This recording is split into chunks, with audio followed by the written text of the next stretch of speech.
अस्सलाम वालेकुम प्यारे बच्चों।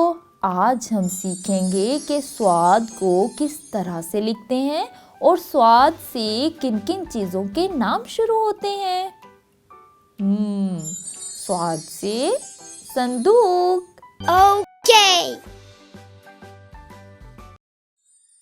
स्वाद से साबुन,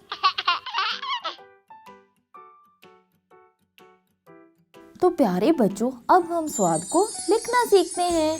स्वाद को लिखना बहुत ही आसान है। अब आप अपनी किताब पे देखें, आपको यहाँ पे कुछ नुक्ते लगे हुए नज़र आ रहे हैं।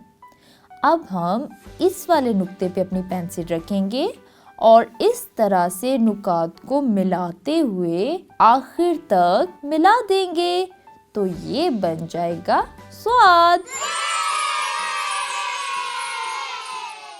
अब हम एक और स्वाद की मशक करते हैं।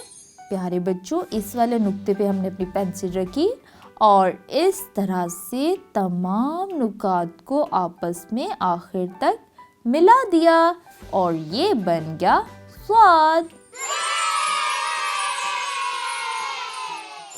प्यारे बच्चों, अब बाकी तमाम स्वाद की मशक जल्दी जल्दी से अपनी किताब पे करें और अपनी मामा को दिखाएं। तब तक के लिए अल्लाह हाफिज।